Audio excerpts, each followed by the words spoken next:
All right, so we all have watched, let me say, a couple of videos on YouTube, probably talking about market structure and practically how it goes. No matter where you find your information from, I'm actually going to break it down, right? So, for you guys to get a better understanding, I've actually divided this into two ways for you to actually understand, and I think this is really important. So, let me just quickly label out this. So, we have actually what I want to say as the theoretical way of looking at the market, okay, and how it is being explained most of the times, and then we have the reality, okay. So this is the reality, okay. This is how it actually looks like when you're actually going to imitate it with lines or whatsoever, okay. So now with all this theory, with all this let me say theory and stuff and whatsoever, we all know how it ends up and we all know what I'm talking about, right? So let me just put this as blue or something. All right.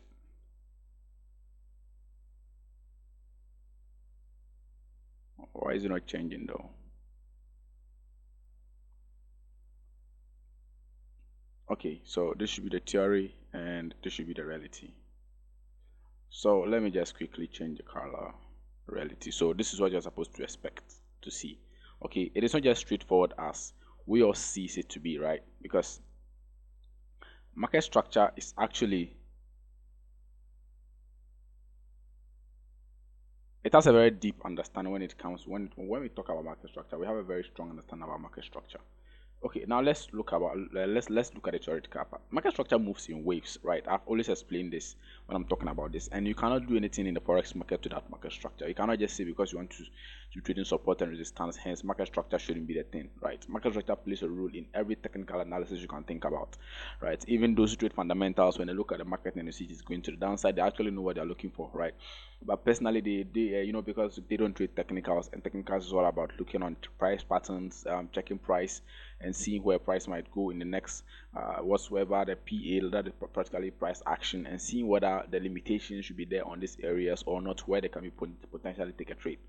Now, when we look at this particular structure right here, you can see price actually imitates itself by saying it moves in waves, higher highs, higher lows, higher highs, higher lows, higher highs, higher lows, and then higher highs. That is practically in the higher time frame, in the uptrend or practically bullish trend, as we may call it, as a representative, right?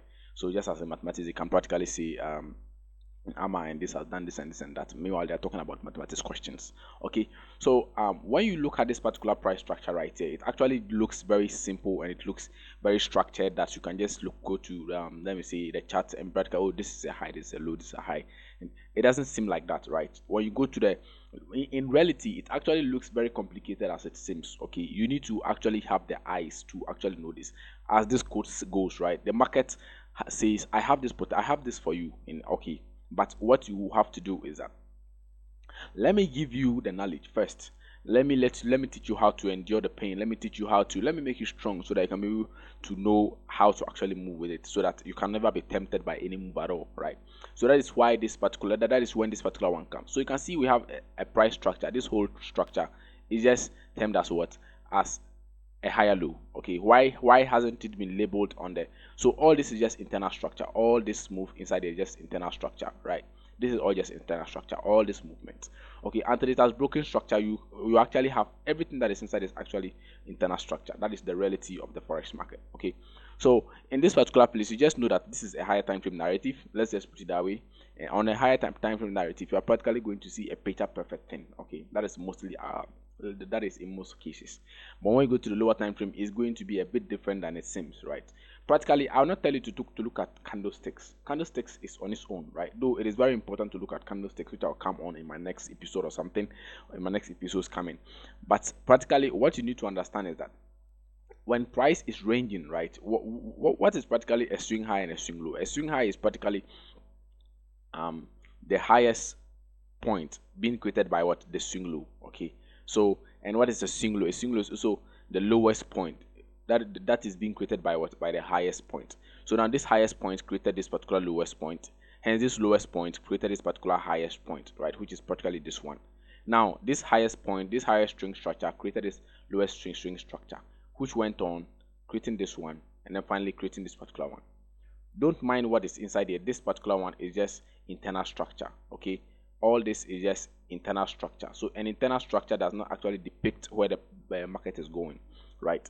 So say you are in the lower time frame and you see, or let's say price has shifted structure. You think price started creating higher lower lows, lower highs, lower lows, lower highs. It has practically done what? Started moving to the downside. Hence, when price comes to the particular area, you are like, okay, fine. When price comes to this place, I'm taking a sell, and then eventually you get stopped out, and price continues to the upside, leaving you behind. Okay, so that's practically what happens. So that is why you're supposed to actually look at. That's why you're supposed to actually look at how price actually moves, right?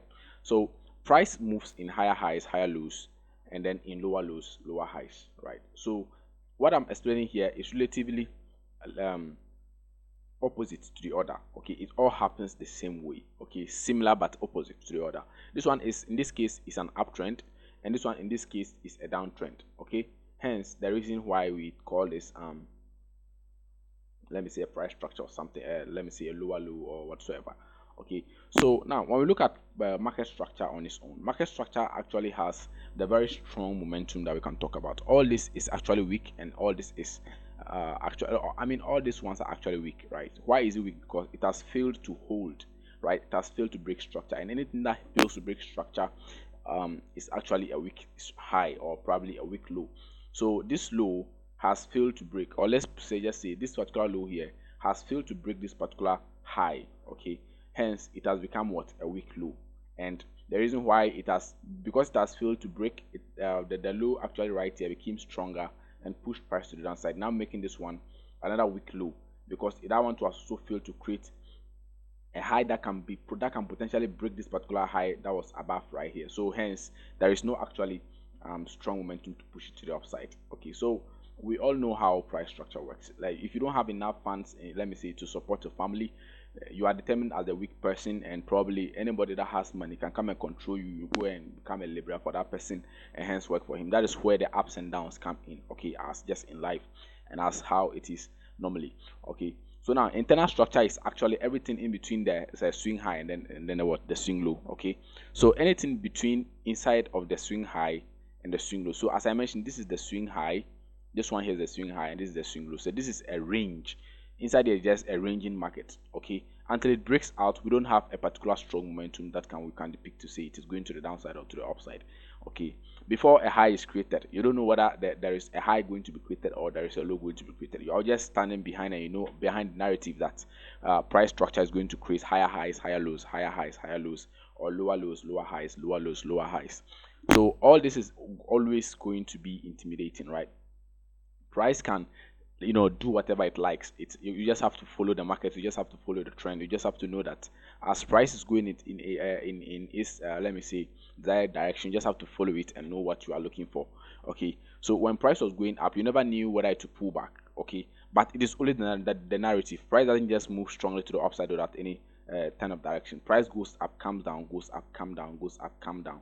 Okay, so the next thing you see after a break of structure is actually a pullback on any time frame. Okay, it will just forget whether it be the high the 1 minute time frame, the 2 hour time frame, the 5 minute time frame, or the yearly, the 10 yearly time frame. If that is actually existing, you are always going to come across pullbacks. Okay, pullbacks supposed to happen. That is what actually gives us an opportunity to enter the market. Okay, so what happens is that, why are these things always created? The question might be, why does price create higher highs, higher lows, lower highs, lower high, lower lows? Okay, so the world is being controlled by financial institutions and the hedge funds, right? So the economical influences are all situated inside the forex market. That's basically saying that, so whatever that is being happening inside the economical calendar, or let me say in the financial world, is basically what is reflecting as charts on the let me see, on a digital world. That is practically giving us the opportunity to also make profits of it, as, let me say, in a way of what, betting. So this way, I'm not saying this is actually the real football bet and stuff. This is actually a little bit different, because this one you can learn and then finally become an expert in it, right? So that is strangely what you're supposed to understand with this. Okay, so now we now know that price structure is being controlled by the financial influences. We also have to know this is how now it goes, right? So price creates particular structures in a sense that the institutions buys and then sells. Okay, Why do they sell, you may ask? So let's say they had sell positions on this particular area. That's practically when they were buying, they took it, in a sense that when they are being influenced by other market structures, they don't what they don't lose the market from going to the direction they wanted. Okay. Now, when price starts falling, okay, when it reaches to that place, they close once of break even, whilst the buy structures is being what do you call it, running. Hence, after they have closed it, they start putting another what buys. They will sell this and to come down. They are those controlling the market. They make sure they buy and then they sell, right? So they sell, take some profits, and they are buying again, leaving other orders that are already here. Okay, practically leave in, let me say, imbalances. That is a space that is supposed to occur and give you the sense that you need, right? So now they do this multiple times. Okay, so that's why you practically see someone in like his YouTube video saying sell to buy, buy to sell, all that stuff and all those stuff. So that is how the institutions work. Okay, and as I mentioned, so in the lower time frame structure, price starts crease, lower lows, lower highs, lower lows, lower highs, lower lows, lower, just that same way that as you can see on price structures. So you're supposed to know that anything that is within this particular low and this particular high, it still maintains a bullish structure, because the potential of it going to the upside is very high. And all the time, that's what you're always looking for. You're always looking for the potential that is stronger than the potential that is never strong. If there is a confirmation that this particular price structure is strong, that is the structure you're going to follow, because it is that's what is actually going to give you the opportunity to ride and actually make your profits off from. Okay, so same apply to this particular trend right here, right? So now we have the weak highs, weak lows, and then the weak lows and weak highs. Okay, so now any price structure with this smiley face is actually mean that this particular place is strong for you to put your stop loss below. Okay, this particular area is strong and it's valid to put your stop loss below this ones. Okay, now in this place, why put your stop loss here when you know price is eventually coming to break this particular place, or why sell from this area when the price is eventually coming to break this particular point? So it is never advisable to come and put your sales around these areas, right? So this you know it is going to the upside with this particular movement that you already know and you're already familiar with. So this is actually a market walkthrough from just using theory and other stuff. So this is actually how you might look at it to be, and this is actually how it might represent on the forex market. Okay, now let's go into, let me clear all these charts.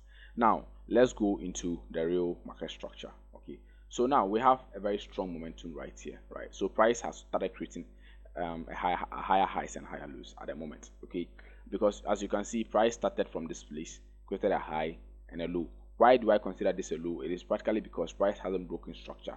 It hasn't closed below this particular low, and it went off breaking structure. So the internal structure I was talking about is actually this one, right? So you see high and a low. You think this is going to continue to the downside, creating higher highs and higher lows? No, because it hasn't broken this one. What you need to know is that the fact that price has started creating this particular high, it has made this high a low, and this one has started breaking internal structure already. It actually gives you the sense that price is going to continue to the upside. So hence it continues that way up until this way. So how do you know a high is created? A high is created when price starts to give a pullback. Okay, let's say price was going to the upside and then eventually it starts giving a lower lows and lower highs, like just like this one, lower low, lower highs, lower low. Okay, so that the high that it left becomes your what, your swing point. All right, and that is how price structure works. Now you are waiting for a low to be created. Is this a low? Is this low valid? No. Why is it not valid? Because it doesn't broken any structure. Okay, a low is valid when there is a break of structure to the upside or to the downside in regardless of the trend direction. Okay, let's say this is a low and a high. So is this high valid? No. Why is it not valid? Because it hasn't broken structure. All right, so it breaks structure. When there's a break of structure, that is where it becomes a high on a low. Don't get me wrong, this is actually a lower high, so I left the low and I just call it with its short form. Okay, so this is a low and a high. This is not yet a high, a low. When it doesn't start pulling back, when it starts pulling back, it becomes a low, right? Hence you are looking for the next high. Is this a high? No. Where is the high? You don't know yet. You want to see it pulling back. You want to see it breaking the structure here. When it breaks the structure, then it becomes a what? A high. Okay, hence giving you the momentum that you are in the downtrend. So the same thing has happened, right? So now we don't know whether the low is created yet. So now price start going to the upside or to the downside or whatsoever that it does. This is just how it behaves. Okay, and you can see internal structures is being created before. Price doesn't just go like that. Okay, it has a price pattern, a low, a high, a low, right? So hence we have a high, a low, a higher high, a lower high rather. Then you start seeing price structure creating a different pattern. Where is this one going? You don't know yet. Okay, so you're just waiting to see how price goes. And in this case, price has started creating breaking structures on the internal structure, breaking structures from here, breaking structures, and you are still wanting to see this one to get broken. So after this one gets broken, then you want to check for your entry. Now this one has been broken strongly, right? Now you're waiting for another what pullback. So is this a high? It has started creating a high, but it's not a high. So we can't consider it a high because it hasn't started giving a pullback. Okay. So now it has started giving a pullback again. This one becomes what? Our next high. Now where is our low? It is not yet created yet because we are looking for an opportunity to see where the price will go with this particular low. Okay. So it's just for you to identify where price is going. And as you can see how it has reacted off of it multiple times. You can see how price has started reacting off of the area, a low, a high. Then we are looking for the next potential to the upside. So that's basically how price structure works, and that is how everything is done. Okay, so the financial market, as I mentioned, is being controlled by a lot of economical calendars and that stuff. So you can see we have a higher high, a lower low, a higher high, a lower low, a higher low rather, and then creating a new higher high. Okay, so that's how it actually works, right? So now, hope you guys understand this particular market structure walkthrough, and so make sure you practice this yourself. You when you want to practice, when you don't practice, you never understand such a thing, right? You have to practice and get what you're looking for, and also make sure you get what you are also looking at. Make sure you understand. Make sure you are actually getting the understanding of what you are looking at, right? Okay. All right. So let's go to let's go to a downtrend and start representing. Okay. So let me just quickly go to the 4-hour time frame where we can actually get downtrends to look at price. Okay, so as price started also coming down to this particular one, you can see price created a high, right? This was broken and went to the upside, so created a high, probably a sweep of liquidity, started breaking the structure to the downside, hence confirming our low structure. So now we have a low that is being created, a high, a lower low, a high, a lower low, and a high. So now, as you can see, inside is all contained with what? Internal structure liquidity. So as I mentioned, all this and all this is actually what? Inside a range. So until everything is confirmed, we are still not what? In a downtrend. Okay, we are still not in an uptrend. Just like this one has actually started to break structures from here. So you have your low. So this one was the broke of structure. You have your low from here, and price broke structure to the upside. So confirming your trend change. So I'll be recording the next video talking about trend change and whatsoever. Okay. So thank you guys for watching, and hope to see you in my next episode.